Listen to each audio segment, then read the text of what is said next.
I had a double life in high school. During high school, I had this weird double life that most people couldn't really wrap their heads around. My mom worked 2 jobs and couldn't be home during the week. So, from Monday to Friday, I stayed with my grandma on the south side of Chicago, 79th and Cottage Grove. Not the worst block, but definitely not the safest. Every Monday morning, I'd ride the CTA bus to school with kids who were already lighting up blunts before 8 a.m. Fights in the hallway were a daily event. Teachers looked like they were 2 bad days away from quitting. I didn't really fit in, but I learned quick to keep my mouth shut and my head down.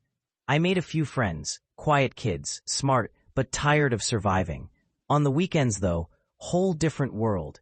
I'd go back up north to the suburbs where my dad lived. Clean streets, 2-car garage, families walking dogs and waving at neighbors. I'd hit the mall, eat Chipotle, and watch Netflix with my younger siblings like I wasn't just dodging drama and gunshots 48 hours earlier.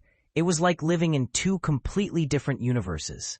No one in the suburbs ever really knew what I dealt with down there, and no one on the south side ever believed I had a backyard and a trampoline up north. Anyway, one Thursday after school, I was walking back to my grandma's house, and I saw a group of guys posted up on the corner. I recognized one of them, Malik, from school. We'd had a couple classes together. He waved me over, and I made the mistake of walking toward him.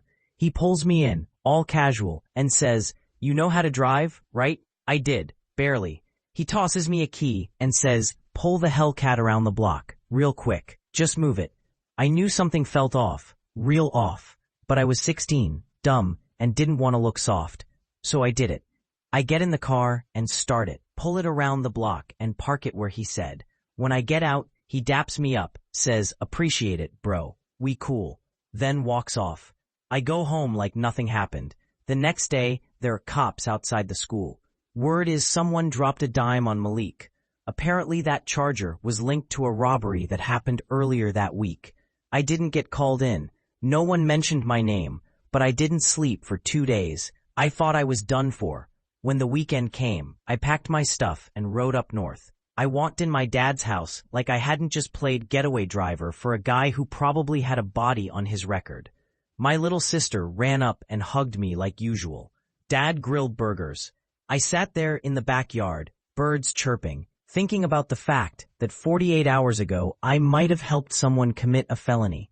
Now here's the twist. Months later, Malik shows up in the suburbs at my cousin's birthday party, wearing a dress shirt. Apparently, his aunt lives 2 blocks from my dad's house, and he'd been spending weekends up there too.